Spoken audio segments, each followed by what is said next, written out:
하나님의 말씀 마가복음 16장 1절로 8절 봉독해 드리겠습니다.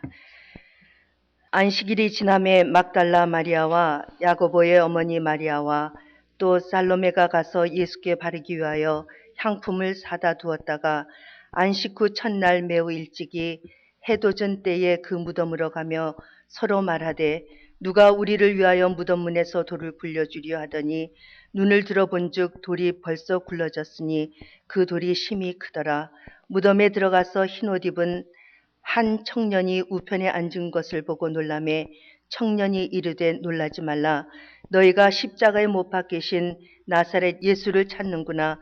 그가 살아나셨고 여기 계시지 아니하니라. 보라, 그를 두었던 곳이니라. 가서 그의 제자들과 베드로에게 이르기를 예수께서 너희보다 먼저 갈릴리로 가시나니 전에 너희에게 말씀하신 대로 너희가 거기서 배우리라 하라 하는지라. 여자들이 심히 놀라 떨며 나와 무덤에서 도망하고 무서워하여 아무에게 아무 말도 하지 못하더라. 아멘. 아마 오늘 여러분들이 만나는 사람들 모두에게 여러분들은 부활을 축하한다고 인사를 하실 것입니다. 그러면서 모두가 서로에게 해피스터하고 아마 인사를 나누게 될 것입니다. 저는 여러분에게 묻습니다. 행복합니까? 기쁘십니까? 우리가 부활절을 행복하게 보내라고, 기쁘게 보내라고 인사를 하면서 정작 우리가 정말 부활을 왜 기뻐하고 있는가 한 번쯤은 우리 자신들에게 물어보아야 할 것입니다. 2000년 전에 예수님께서 죽었다가 다시 살아났다는 사실이 기쁘다는 것입니까? 왜요? 아니면 우리도 언젠가는 죽겠지만 다시 살아날 것을 믿으라니 기쁘다는 것입니까? 그러나 다시 산다는 일이 과연 모든 사람에게 기쁜 일이 될 수 있을까요? 지금도 세상에는 병들고 가난하고 굶주림과 전쟁에 신음하는 사람들이 많이 있습니다. 그 사람들에게 부활은 세상의 모순이 완전히 극복된 세상이 있을 것이다. 그리고 전혀 다른 차원의 삶이 있을 것이니 그것을 믿고 지금 기뻐하라고 말씀하시겠습니까? 그리스도교회는 지난 2000년 동안 줄기차게 부활에 대해서 증언해 왔습니다. 한때 부활은 착하고 또 바르게 살고 성실하게 사는 사람, 억울하게 죽임당한 사람들의 보상처럼 여겨지기도 했습니다. 뉴욕에서 9/11 테러가 일어났을 때 자신이 왜 죽는지 이유도 모른 채 많은 사람들이 죽었습니다. 2011년 노르웨이에서는 섬에서 캠핑을 하던 76명의 10대 청소년들이 다문화주의를 반대하는 한 그리스도교 근본주의자의 사냥감이 되어서 총에 맞아 죽었습니다. 아주 가까이는 커네티컷의 샌디욱 초등학교에서 총기 사고로 눈에 넣어도 아프지 않을 천사 같은 어린 생명들이 수명도 넘게 죽었습니다. 유족들과 애도하는 사람들은 모든 사건의 희생자들이 다시는 불행과 고통이 없는 세상에서 편안하게 살기를 기도하고 초를 켜고 그리고 꽃을 내려놓으면서 예배를 드렸습니다. 그렇지만 현대를 살아가는 우리들 대부분은 실제로 죽음도 부활도 까맣게 잊어버리고 살아갑니다. 갑자기 누가 무슨 사고로 죽었다더라 하는 소식을 들었을 때 겨우 우리 가까이 죽음이 있구나 하는 것을 실감하는 정도입니다. 그리고 세상이 주는 모순과 부조리로부터 벗어나지 못함을 실감하게 되고 우리는 잠시나마 그런 불행과 고통이 없는 삶을 갈망하게 됩니다. 그래서 우리가 이 부활절을 기뻐하라고 말하는 것일까요? 그것은 아닙니다. 우리가 예수님의 부활주일을 맞아 기뻐해야 할 포인트는 그런 것에 있는 것이 아닙니다. 그런 모순과 부조리가 없는 세상에 가고 싶어서 지금 당장 죽고 싶은 사람 거의 없습니다. 말은 안 하지만 앞으로 최소한 몇 년은 더 살았으면 하고 우리 모두가 기대하고 있습니다. 분명히 우리들의 그런 바람은 우리가 가지고 있는 부활 신앙과는 모순이 될 수 있습니다. 오늘 우리들이 축하하고 기뻐해야 하는 부활은 우리가 예수님의 부활에서 전혀 다른 의미를 찾을 때 비로소 가능합니다. 우리는 지금 예수님께서 죽었다가 다시 살아나셨기에 기뻐하는 것이 아니라 십자가의 죽음으로 끝난 줄 알았던 예수님의 삶이 죽음으로 종료되지 않고 그를 따르던 사람들의 삶의 실천을 통해서 예수님의 생명이 여전히 제자들 안에 살아있음을 축하하고 기뻐하는 것입니다. 예수님의 부활은 세상 그 누구도 눈치챌 수 없었던 사건이었습니다. 부활의 증거는 무덤이 비었다는 사실뿐이고 부활한 예수님을 제대로 알아본 사람들도 없었습니다. 부활한 예수님을 보고 기뻐한 사람들도 없었습니다. 다른 복음서들은 오히려 두려워했다고 성경은 우리에게 전해주고 있습니다. 부활한 예수님은 끊임없이 두려워하지 말라 그렇게 인사하시고 오히려 부활하신 분이 목격자들에게 자신의 부활을 이해시키기 위해서 노력하는 것을 우리는 성서 속에서 발견합니다. 부활은 감당하기 어려운 사건이었습니다.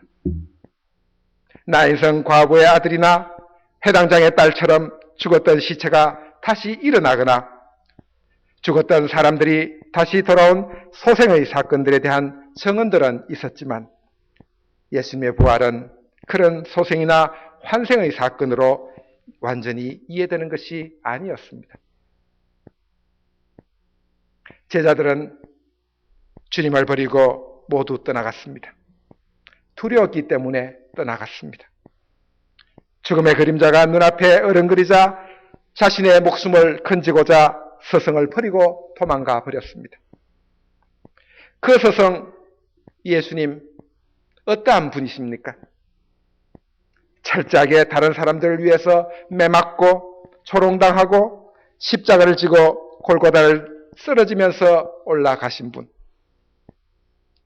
자신을 위해서가 아니라 다른 사람을 위해서 자신을 기꺼이 내어놓으신 분이었습니다. 그 과정이 이미 스승 예수님의 삶은 제자들의 삶과는 차원이 다른 삶이었습니다. 세상 사람들의 눈에는 죽음이었던 십자가가 예수님에게는 이미 부활이었습니다. 제자들은 그 부활을 보지 못했습니다. 아니, 그들은 부활이 아니라 십자가, 곧 죽음을 볼 자신이 없었습니다. 죽음을 보지 못하니 부활을 볼 수가 없었던 것이고 자기를 위해서 스승을 버렸던 그들의 눈에는 다른 사람을 위해서 목숨을 내어놓는 스승의 다른 차원의 삶이 들어올 턱이 없었습니다. 부활을 체험하는 데 시간이 필요했습니다.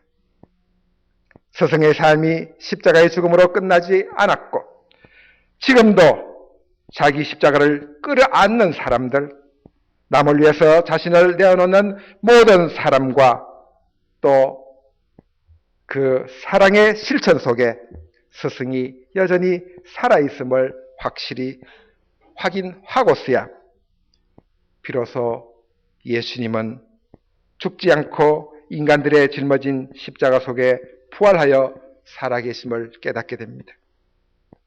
그제야 그분의 십자가를 부둥켜 안고 울기 시작한 제자들이 되었던 것입니다. 드디어 그들은 남을 위하여, 다른 사람을 위하여 자신을 바치는 삶에 대하여 더 이상 두려워하지 않게 됩니다. 자기 목숨을 위해서 스승을 버렸던 그 사람들이 비로소 완전히 바뀌게 됩니다. 이제는 그들도 다른 사람을 위해서 자신을 바치는 사람이 되어서 예수 그리스도의 남은 십자가를 짊어지는 삶을 살게 되었습니다. 예수님에게 죽음을 남겼던 그 불의한 세상은 그 제자들마저도 모두 죽여버리고 말았습니다. 죽이기만 하면 사라지고 없어질 거라고 세상은 생각을 했습니다. 하지만 자기가 살기 위해서 다른 사람을 죽여야 하는 세상은 결코 깨닫지 못하는 것이 있는데 바로 부활이라고 하는 생명입니다. 다른 사람을 위해서 자기를 바치는 생명은 죽이고 또 죽여도 끝내 죽지 않고 거듭 살아났습니다. 죽음도 이것을 이겨내지 못했습니다. 죄가 결코 사랑을 이긴 적이 없고 미움이 용서를 끝내 이기지 못했고 어둠이 빛을 단 한 번도 이기지 못했던 이유가 바로 그것이었습니다. 그렇습니다. 부활은 살아서 다른 사람을 위하여 자기를 바치는 모든 생명에 관한 이야기입니다. 죽어서가 아니라 살아서입니다. 우리는 살아서 얼마든지 남을 위하여 죽을 수 있습니다. 이기지 않고 질 수 있고 높이지 않고 낮출 수도 있고 그들을 살릴 수 있습니다. 희생할 수 있고 봉사할 수 있고 기도할 수 있습니다. 용서할 수도 있고 사랑할 수도 있고 희망과 연민을 나눌 수도 있습니다. 이 모든 것들이 바로 부활입니다. 죽어서가 아니라 살아있을 때부터 이미 차원 다른 삶에 들어가서 살아가는 것입니다. 바로 그런 사람들이 부활을 경험하는 사람들입니다. 새롭게 살고 있고 다시 살고 있으며 거듭나서 살고 있는 것입니다. 여러분은 죽어서 행복하고 싶습니까? 아니요. 우리는 살아서 행복해야 합니다. 죽어서 천국 하나님 나라에 가고 싶습니까? 아니요. 우리는 살아서 하나님 나라를 살아야 합니다. 왜 죽어서 지옥 갈 것을 두려워합니까? 살아 지옥을 사는 일을 더 두려워해야지 않겠습니까? 부활을 기뻐해야 하는 분명한 이유를 말씀드리겠습니다. 우리는 얼마든지 다르게 살 수 있습니다. 이것 때문에 기뻐하십시오. 이제껏 우리가 살아왔던 삶의 원동력들인 소유와 경쟁과 성공과 이기, 교만과 시기와 질투와 탄죄는 우리를 죽음으로만 이끌어갈 뿐입니다. 예수 그리스도의 부활은 살아 죽을 수 있는 우리에게 다른 삶의 희망을 가질 수 있도록 만들어 주었습니다. 비록 우리가 가진 것 없어도 행복할 수 있습니다. 비록 건강하지 못하고 아파도 우리는 웃을 수 있습니다. 우리는 실패하고 쓰러지고 좌절하더라도 우리는 희망할 수 있습니다.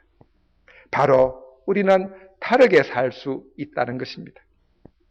남을 위해서 자신을 바치는 십자가의 삶을 우리가 끝까지 포기하지 않는다면 나 혼자 잘 살고 잘 먹고 지내자고 바둥대면서 얻는 모든 고통과 고민들과 결별할 수 있다면 우리는 죽어서가 아니라 살아 부활할 것입니다. 우리는 다른 삶을 살 것입니다. 우리는 다른 희망을 가질 것이고 다른 기쁨과 다른 행복을 간직할 것입니다. 예수 그리스도의 부활을 믿는다는 여러분의 인생 안에 다른 사람을 위한 삶, 희망과 기쁨과 행복이 날로 날로 더 커져가기를 기원합니다. 그래야만 여러분도 저도 살아 부활할 수 있기 때문입니다. 부활을 믿습니다.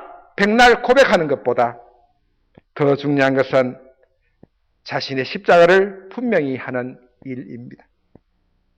죽어야 부활한다고 하면서도 자기가 죽는 것은 절대로 하지 못한다면 어느 목숨으로 우리가 부활하겠습니까? 부활은 십자가를 통해서만 우리에게 옵니다. 다른 사람의 고통과 아픔과 그곳에 연민하고 동참하는 것, 그 십자가를 통해서만 부활이라고 하는 새로운 삶은 우리에게 열려지는 것입니다. 여러분, 새롭게 살아가시기 바랍니다. 기쁘게 살아가시기 바랍니다. 우리 모두가 부활하며 살아가기를 바랍니다. 해피스트. 아멘.